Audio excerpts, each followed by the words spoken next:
So, remind me again. Who said to bet Roxy?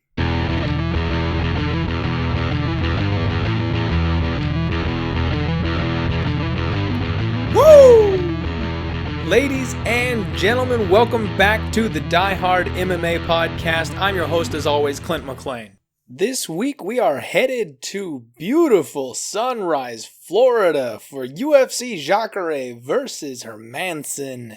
And we are coming off yet another big winning week. We went 4-1 for plus 4.53 units, and oh, does that feel good. My bounce back weeks just seem to be the week that you want to be on, because every time I shit the bed, it seems like I put together a winning week that gets us back pretty much everything that we lost and then some. So let's do our usual routine here. I know last week I talked about doing a separate podcast to recap the events, but unfortunately, personal life issues, I just don't have time to do two this week, so we'll do the usual one with the recap, then we'll get into the bets for UFC Sunrise, and we will take it from there. So starting off our night, the last event, UFC Russia, Shamil Abdurakhimov. Boy, did he come through. Just like I said, he was an older, wiser version of Marcin Tybura, and I really thought that he was going to win a unanimous decision in Russia, but he put Tybura away. He was throwing some heat. Boy, was that a right side. I thought that that should be an even match, or Shamil should be slightly favored, and we were 1,000% correct. Now, unfortunately, Adamovsky didn't come through for us. Jotko really did actually look good in his 2.0 status. He called himself Jotko 2.0, and I don't believe it. Honestly, I think we're going to fade him the next person he fights, because Adamovsky showed some real issues with his ground game, and Jotko still didn't look spectacular against a guy with no UFC experience. So keep that in mind. Next time Jotko fights, we're very likely going to bet against him. And we got to my girl, Roxy. Now, I just need to pat my back for one more minute here. That was the all-star play of the day. That was the call of the year. I have drilled it with these plus 270 or so underdogs. We had Diego Nightmare Sanchez earlier in the year. Now we've got Roxanne Modafferi, 3-1. What were they thinking? It should have been a pick'em. Maybe her being a slight underdog, plus 120, plus 130, something like that. But 300? What is wrong with you? The best part is, everybody except for the diehards was against her. Everybody on Twitter, everybody talking on their podcasts, oh, she stands no chance. She's going to get pieced up. Wrong. So we cashed that one, and that basically made our night from the get-go. Cashing Roxy, it was hard to go wrong. Even Shturkov, unfortunately, got sick and pulled out of the fight, so we missed out on that one. I was very confident in that pick, so I guess it's maybe a good thing that he pulled out, because if he did get sick and tried to power through it, maybe we lose there, and I really think if they rebook that fight that he gets it done. So we'll keep an eye on that for later. I'm pretty high on Shturkov. And finally, our parlay, which was my most absolute confident pick of the night. Michel Lord Olejchuk had no trouble demolishing his opponent in the first round. And same thing with Alistair Overeem. You could really see the veteran savvy in there. Overeem knew exactly what he was doing.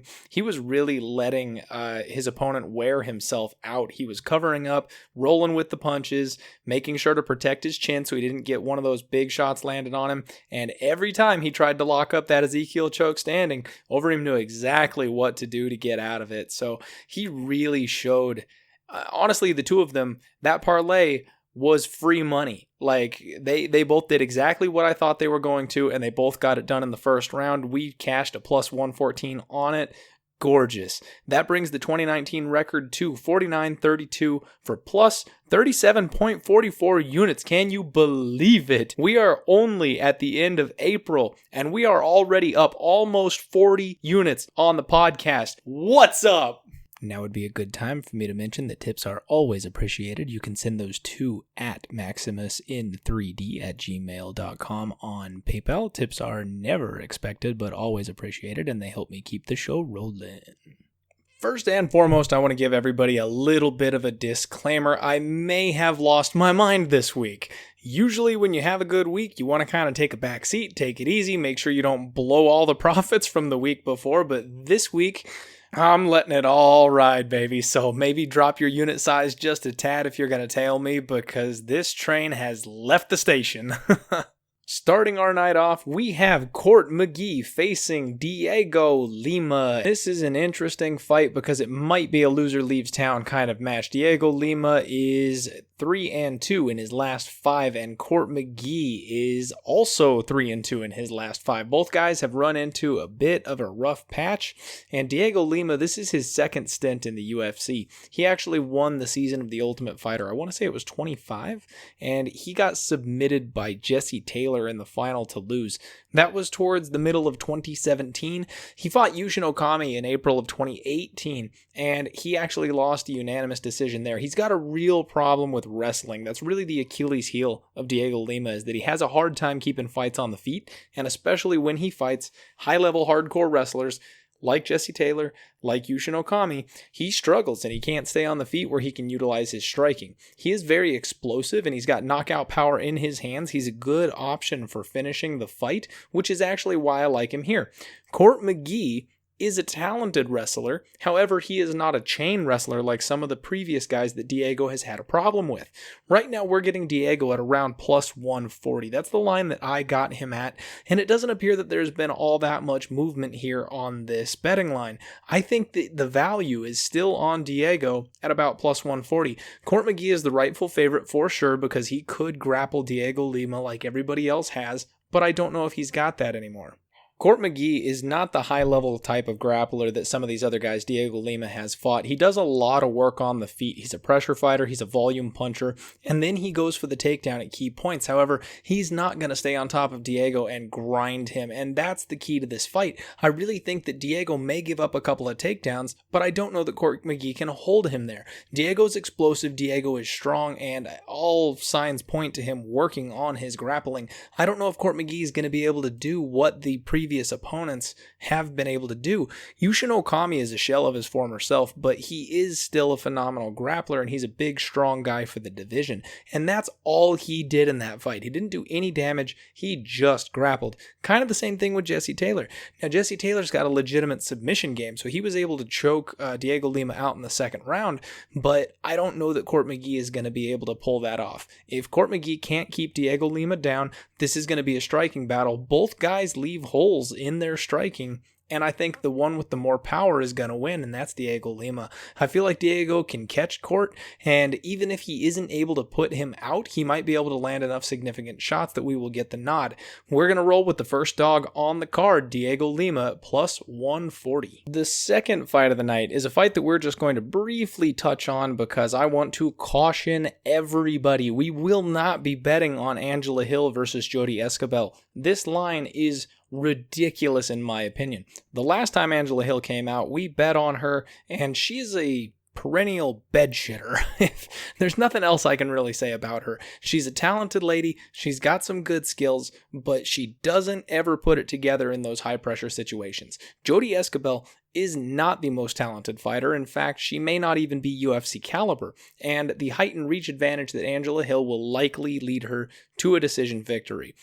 But you're laying minus 250, minus 300 on Angela Hill? No freaking way. She only ever wins close decisions. That's the way that she fights. Jodie Esquibel may be the lesser fighter of the two, but this thing is going to go to the judges' scorecards. Nobody is finishing this fight. And if that's the case, you don't want to be laying that kind of juice with a bed shitter. So if anybody tells you to parlay Angela Hill this week, ignore them, please. I beg you. So that being said, the next fight we are interested in is going to be Jim Miller versus Jason Gonzalez.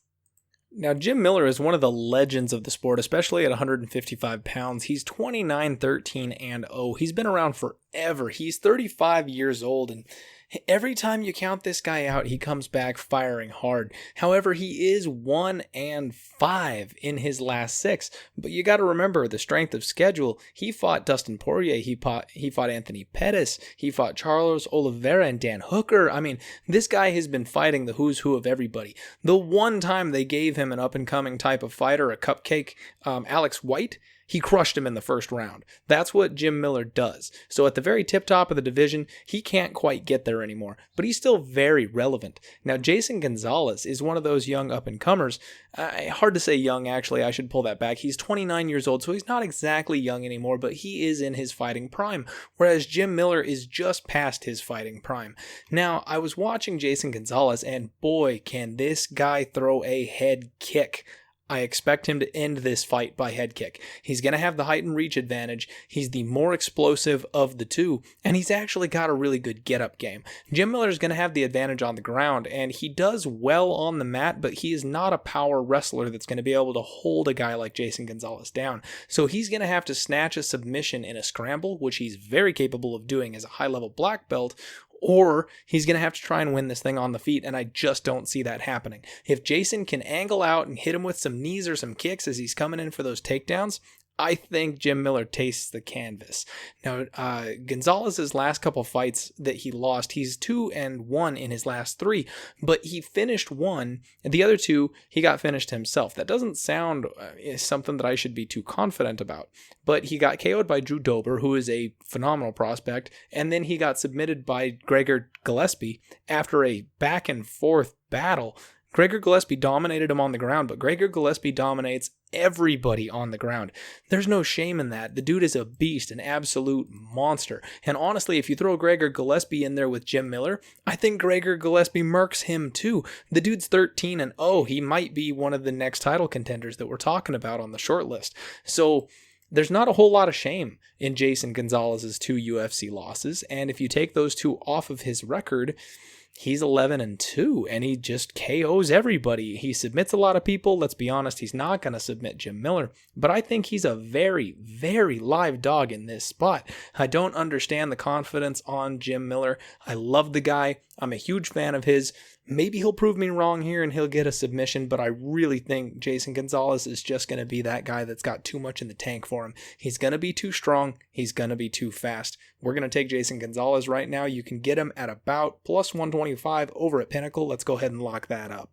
That takes us to the preliminary card, where I want to point out another fight that we're not going to bet on: Gilbert Burns versus Mike Davis. Mike Davis is 6-1-0. Gilbert Burns is 14-3-0. Mike Davis is incredibly impressive. We want to keep an eye out for this kid. And honestly, the line that they're giving us is a little criminal. I'm kind of surprised that I'm not taking it myself. He's about a plus 250 underdog.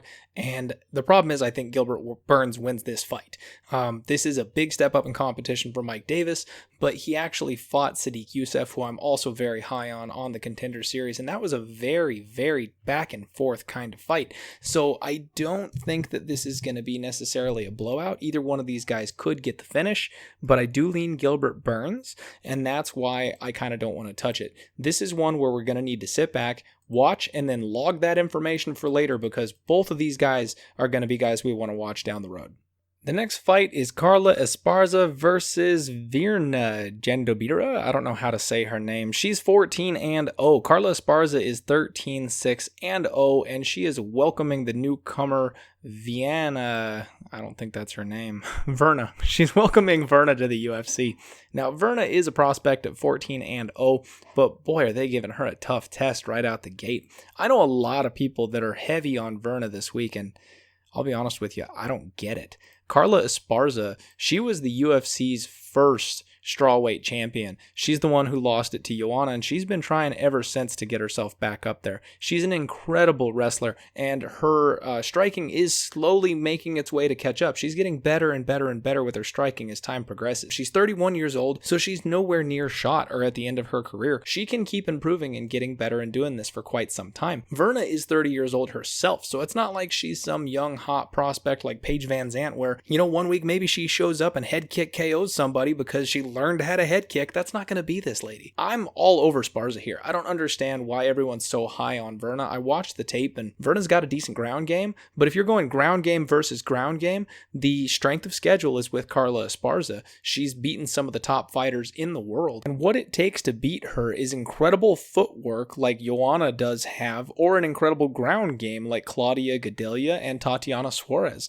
Those two ladies are the only ones recently who have been able to put up a decent solid fight. Now, Tatiana Tatiana did KO her in the third round, but Tatiana might be the next title challenger. She is the hottest prospect in women's MMA right now. So do we think Verna is on that level? No, absolutely not. And the fact that we can get Carla Esparza, the more experienced, the higher level tested fighter at an underdog price? Are you kidding me? I don't know what these people are doing. We're going to lock up Carla Esparza. We can get her at 5 dimes right now for plus 110. Can you believe it? Take Carla Esparza at plus 110. We are getting the one who should be the favorite as a dog. Next, I want to make mention of another fight. We've got a heavyweight tilt between Andrei Arlovski and Augusto Saki. This one I'm really torn up on. I really want to take Andrei Arlovski. He's another plus 110 underdog, and Augusto is one of those guys who just hasn't been tested. It's very similar to the Carla Esparza situation. The only problem that I'm having is that Augusto is a big power puncher, and he did come into the UFC and KO Chase Sherman, who admittedly may not be a UFC caliber fighter. I think that Andrei Arlovski is going to be able to stick and move and utilize a higher volume to keep himself in this fight. I do think that this one goes to decision. I know a lot of people that are saying that Augusto is going to be able to knock out Andrei Arlovski cold, but he hasn't been knocked out in a long time. He doesn't have the bad chin that we all thought that he did, so I really think he's a live dog in this fight as well. The only problem is you look at his record, and he went on a 2-fight win streak against Junior Albini and Stefan Struve. That's the bottom of the barrel at the UFC's heavyweight division. They are just not that good, and especially these days, they're not nice names to have on your record. So you take those 2 fights out, and he's on a 5-fight losing streak and then on a 2-fight losing streak with 1 no contest. He's not looking great right now. So I can't pull the trigger. I lean Andrei Arlovski. If you want some action on that fight, he's a live dog. I can't bring myself to pull the trigger as an official pick, but I really have a feeling that Andrei Arlovski wins this thing by decision. And if you do have the balls to pull the trigger on Andrei Arlovski by decision, you can get the prop bet on him, and that's plus 225. Now that's plenty of value, because let's be real, there's no way Andrei's KOing Augusto. So that's not a bad line. Either pass on the fight or take Andrei Arlovski by decision at plus 225. No official pick. No official pick. It makes me sad to say that, but I can't do it. That brings us to maybe my craziest play of the evening. Ben Killaby Saunders is taking on Takashi Saito. Takashi Saito is making his UFC debut. He is 14-2. He has 9 KO victories for a 64% finish rate by knockout. He is coming in and he's very highly touted. They are giving him a guy who's got known chin issues. Saunders is 1-4 in his last 5. Now he is facing high-level competition like Sergio Moraes, Lyman Good, Alan Jouban. Before Alan Jouban started kind of going on his little skid that he's been on, he was Alan Jouban's bounce-back fight, actually. And Ben Saunders is a high-level finisher. He's got all offense, no defense, and that really shows in his last couple of fights. He's gone out there and he's put it on some people. He is very, very able to finish himself. The problem is he leaves his chin open and he gets cracked by people with power. Takashi, however, he has not been on the UFC scene. He's been fighting over in Pancrase, and we got to wonder about the level of some of his competition over there. Now, I'm not saying it's bad, but it also may not be UFC caliber. So all those first-round TKO victories, they might not necessarily translate to this guy having UFC caliber knockout power. Ben Saunders has a weak chin. I acknowledge that fact, and I do try to avoid betting on fighters who have weak chins, but I really think Ben Saunders has a grappling advantage in this fight. Right now, Ben Saunders is sitting right around plus 180. You can get him plus 183 at Pinnacle, and I think that's the value side here. Takashi may piece him up, but what I saw on Twitter actually is that Ben Saunders has been working his wrestling, and that's a key piece of his game that he has been missing. He's got a ground advantage and an offensive submission game that he hangs over Takashi here. Takashi is not talented on the ground. He uses explosive movements to get himself up to the feet, but he leaves himself open for scrambles, and Saunders is the kind of guy that will scramble and snatch up a neck or an arm, and I really think that's our out to win this thing. I do think Ben Saunders gets the submission at some point in this fight. Now, if he doesn't get the submission, he probably gets back to his feet and gets pieced up and KO'd in the second round or something like that, but I do think Ben Saunders stands a very good chance of getting this guy down and getting the choke, especially given the fact that he's bringing in some very, very talented wrestlers to sharpen up his wrestling game. I think Ben Saunders sees what I see. I think he watched this kid and understands that he's got a deficiency in the wrestling and in the submission grappling.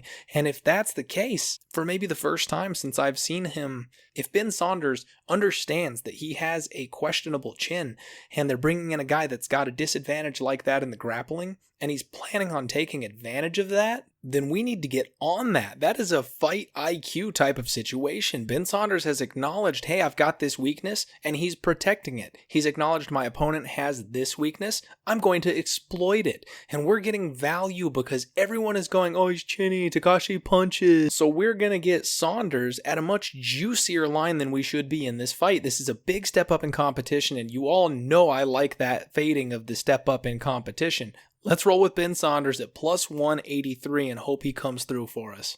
That takes us over to a very, very underrated main event where we kick the night off at bantamweight with John Lineker facing off against Corey Sandhagen. And this is a old guard versus new guard type of fight. This fight is going to be so fun. Corey Sandhagen is 10-1-0, and he's a former training partner of TJ Dillashaw. TJ did just pop for performance-enhancing drugs, EPO, but you know what? That doesn't mean that all of his skill set can go out the window. Corey was one of his main training partners before they had some disagreements and they split, and Corey has been a wrecking ball, and I really just think the sky is the limit for this kid. He is going to be doing some work in this division. You look at his last 5 fights, KO, TKO, KO, KO, submission. That was LFA and UFC, all of those fights. He is putting on a show. The other thing about this kid is that he is tough. When he fought Yuri Alcantara, he had his arm completely hyperextended in an arm bar, and anybody else that I know would have tapped to that. He had it just completely locked out, but he refused to go down. He came back and TKO'd him in the second round after that, using the arm that basically got snapped in half in the first. It was ridiculous. So he's coming in here against John Hands of Stone Lineker, and I'm a big fan of John Lineker. He's on a crazy run right now. His only loss in like his last 10 fights was to TJ Dillashaw, but right there in my opinion is our key. TJ Dillashaw is his last loss. This young phenom up-and-comer, Corey Sandhagen, he was a former close training partner with TJ Dillashaw. He knows how to beat John Lineker. The other thing is, Corey Sandhagen is a natural 145er, whereas John Lineker is a natural 135er. Corey's going to have a size advantage. He's going to have the height and reach advantage, and I love this kid's footwork. He's going to be able to stick and move. And honestly, if he can stick and move and then threaten the takedown, he's going to be able to stay out of range of John Lineker's power, and then he'll be able to land shots of his own, and maybe he'll be able to mix in a couple of those takedowns, because the only guy that's really successfully been able to take down John Lineker was TJ Dillashaw, but Corey's going to be able to access that. Like I always say, I like to fade fighters who are stepping up in competition, and this is a big step up for Corey Sandhagen, but I do think that he has all the physical attributes that we need for this to actually come through.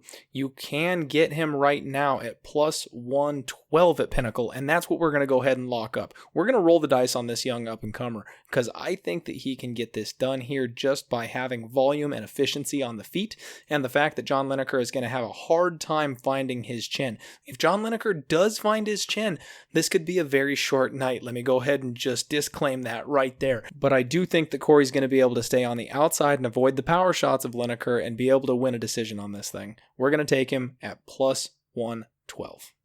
I'm going to go ahead and preface this next fight by saying this is most likely my favorite pick on the entire card. We have Glover Teixeira facing Ion Cutelaba, who is the Hulk. And I got to tell you, I'm a huge fan of Ion Cutelaba, especially when he first came on the scene. I really expected him to be a title challenger just based off of his sheer raw power. He's a really young guy, and the fact that he is so raw at 25 years old with the kind of power that he slings with, I thought if you get him into a good camp, they're going to give him some hard skills. He's going to improve rapidly, and then he's going to be on the short list for a light heavyweight title shot. Unfortunately, he refuses to leave his home gym, and because of that, he has not made the improvements that I expected him to. Now, he does do well enough against the mid to low tier type of opponents, but as soon as he takes a step up, he seems to get cracked every single time, and that's exactly what's happening here. They lined the wrong guy as the favorite. I know Glover Teixeira is getting old. I know he's 39. He's getting close to that magical number of 40, but his skill set is next level. He's absolutely insane. Remember when he fought Carl Robertson and I told you he was going to win that thing by submission? Yeah, he did in the first round. And this is the same exact situation. Ion Cutelaba has a grappling weakness. Glover Teixeira is a very, very smart 205er who's got dynamite in his hands. He is no stranger to a boxing match. These two can stand on the feet. Glover can handle his own, and he doesn't have a bad enough chin that Ion Cutelaba is just going to murk him and call it a day. Glover will be able to slip off, make sure the punches don't damage him that much. He'll be able to dip down, change levels, get the takedown. Ion Cutelaba gives the takedown up very, very easily. And normally what he does is he just stands back up. He's kind of like Black Beast. He's kind of like Derek Lewis. When he gets put on the mat, he just powers his way back up. He just shoves people off of him with one arm, and that's not going to work against Glover. Glover's too good of a wrestler, and he's too slick of a Brazilian Jiu-Jitsu practitioner. If Ion Cutelaba tries to shove him off, that arm is going bye-bye. Either that or he's going to lose his neck. So I really think that Glover gets this one done. He's going to teach this young punk a lesson, and as much as I love Ion Cutelaba, this ain't the one. This just ain't the one. He's not going to build his name off of Glover Teixeira. I think Glover puts away his second young up-and-comer, most likely in the first round. Ion Cutelaba also is known to gas out. I know I'm about to give the pick, but I just got to mention, Glover Teixeira has gone full 5 rounds with guys like Alexander Gustafsson, whereas Ion Cutelaba gasses out in the second and third round in basically every fight. So if this fight gets out of the first round, it's Glover all day. Glover can finish it in the first round. Sure, Ion could finish it in the first round, but as soon as we hit round 2, it's Glover's game. So we're going to go ahead and lock up Glover. Unfortunately, I can't give you guys the line that I got. I nailed him at plus 140 right when that line dropped. Right now we're sitting at about a pick'em because there are some people out there seeing what I am seeing. I tweeted this one out early because that line was dipping off, so I hope some of you follow me on Twitter and got at least a little bit of dog money on this one because it is gone. Right now the best line we can get on Glover is minus 102 over at Pinnacle, so that is what we will take. I would love to credit myself with plus 140, but I am fair. I'm giving you guys minus 102, so I will take minus 102 myself for the official podcast picks. Crazy side note, I guess Glover Teixeira is the first favorite we're going to take on the card. I mean, technically, well, you know what? Actually, Ion Cutelaba is still listed at minus 110, so he's a bigger favorite than Glover is. So nope, we're still on the dog train.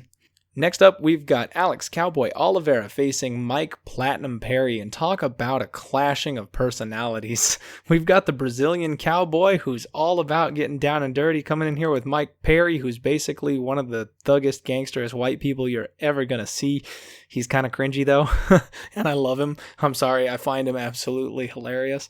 Both of these guys are coming off kind of tough runs. Alex Cowboy Oliveira just ran into Gunnar Nelson, where he got busted up bad and then submitted in round 2. Platinum Mike Perry coming off a submission loss to Donald Cerrone. Before that, he looked really good in his win over Paul Felder, who's a more technical fighter than he is, though.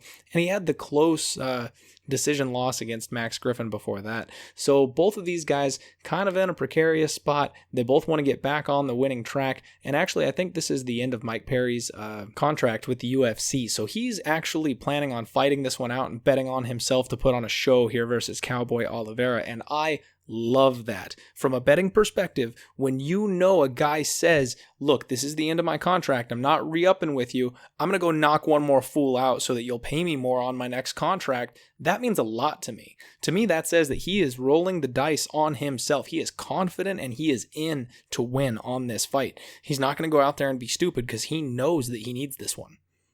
The flip side of that is Alex Cowboy Oliveira has a tendency to quit. He is really a pressure fighter. He comes out hard, he comes out strong. He's explosive and he's got crazy finishing ability both by KO and by submission. But when he gets in a bad spot, sometimes he goes belly up. And if he goes belly up against a guy like Platinum Perry, Mike Perry comes to fight every single time. You never question the heart on this guy. He does not quit. It doesn't matter how bad it gets. He's always looking to knock you out from start to finish. The other thing that I really want to make mention of here is that Mike Perry is in Jacare Souza's camp this time around. Jacare Souza being the guy who's the headliner for the card and one of the scariest submission grapplers in the entire UFC, has been training with Mike Perry for this fight. It's also worthy to mention that Jacare is a weight class up from Mike Perry. So he's been training with a bigger, stronger, more skilled grappler who is heavier than he is to face a guy who's the same size as him, who is a strong grappler. I think that you throw Cowboy Oliveira and Souza in the same ring, and Souza murks Cowboy and submits him afterward. And if Mike Perry's been training on that level, he's going to be more than ready to handle anything that Alex Cowboy Oliveira throws at him. I think Mike Perry got serious for this fight, and I love the training partners that he has brought in, and this is the kind of spot that you want Mike Perry. He opened up at a plus 160, plus 170 dog line, and most of the money has come in on him. I completely agree with that. You can get plus 160 on him over at 5 dimes. You don't want to lay the wood with a guy like Mike Perry, but if you can get him as a nice underdog, he can KO anybody. We're going to roll with Mike Perry at plus 160. All right, here we go. It's the co-main event where Greg Hardy is facing Dimitri Smolyakov, and yes, that Greg Hardy, former football Greg Hardy, he is back, and the UFC did not learn their lesson the first time. They're putting him right back in a co-main event slot, which I think is a bad idea. On top of that, they're bringing up a guy in Dimitri Smolyakov, the lifeguard, which, can we just pause for a second and talk about how bad that fight name is? You're a freaking fighter, dude. You're going into a cage to beat up another guy for money, and your name is the lifeguard? What the hell? Who named this kid? Start over. Go back. Change it. I don't care. Get rid of it. The lifeguard is a terrible, terrible name. And I was a lifeguard in high school. So, I mean, come on. I should be able to sympathize with you. I can't. Get a new fight name. Anyway, Dimitri Smolyakov had a run in the UFC where he lost to Cyril Asker and Luis Henrique Barbosa de Oliveira. What a name. Anyway, he lost to both those guys by finish. Now, every other guy that he has fought, he has also finished. So on the regional scene, he's getting it done like you need to do to get a UFC fight. So he gets dropped from the UFC, he goes to a smaller show, and he wins by submission in the first round. He's not an overly technically skilled guy. He's a big, powerful dude who's good at beating people up. Greg Hardy is the exact same. Both these guys are over 6 foot. Greg Hardy is going to have a slight size advantage on him, but Greg Hardy also has not shown us anything. In fact, the last fight that he was in against Alan Crowder, if you recall, he got disqualified in round 2 for an illegal knee. He was getting his ass kicked before that. Alan Crowder was the first guy who was able to take him out of the first round, and you could see that that already was just a shock to Greg Hardy. He wasn't able to drop this guy in the first. He didn't know what to do with himself once he got to the second, and I thought Alan Crowder showed real good durability and was going to start putting it on him. So when I watched that fight, I made up my mind that I was going to fade Greg Hardy until he knocked out somebody at the UFC level. And that's what we're doing. Everyone's lining up to throw their money all over Greg Hardy, and he still hasn't shown us shit. He hasn't shown us that he can beat a UFC caliber fighter or even an upper level regional fighter. He's only lost guys that the UFC has tossed to him on the Dana White Tuesday Night Contender Series to make him look good. Those are the only guys who he has beaten so far. Dimitri is a guy who deserves a UFC shot based on the fact that he is crushing the regional scene in the first round himself. Yeah, he may have lost his first couple of UFC fights, but that doesn't mean that he's necessarily worse than a guy like Greg Hardy. He shows a lot of forward pressure, which I think Greg Hardy may have a hard time with. He shows some good punching power. The other thing he's got on him is a ground game. He's got a lot of submissions on his record. And when you've got a guy like Greg Hardy, the ground game is the last thing to come. They focus on that power. They focus on that boxing. And if Dimitri can get Greg Hardy on his back, I think he can finish him there. So we're going to go ahead and roll the dice one more time with Dimitri Smolyakov. Right now at 5 dimes, you can get him at plus 275. Now, this is not a Roxanne Modafferi situation. This is not a spot where I'm saying lay it on Dimitri Smolyakov because he wins 9 times out of 10 at plus 275. That's not what's happening here. This is a line value situation. This is a coin flip fight. These two guys are roughly the same level in my opinion. And if we're going to flip that coin 50-50, Why are we not betting on the guy that's giving us plus 275 odds? Why do you want to lay 300 on a guy like Greg Hardy, who, by the way, just lost his last fight by disqualification for an illegal knee? You lay 3-1 on this dude and he knees a downed opponent and loses, and the bookie goes, yeah, thanks for the money, chump. We don't want to do that. We're going to bet on Dimitri Smolyakov. Hope Greg Hardy does something stupid. Hope he gives up his back. Hope he gets put on his back. Something along those lines. And if this thing goes to a 3-round decision, I guarantee we're going to be sitting a lot more comfortably than those people who are laying the 300 on him. We're going to take Dimitri Smolyakov plus 275.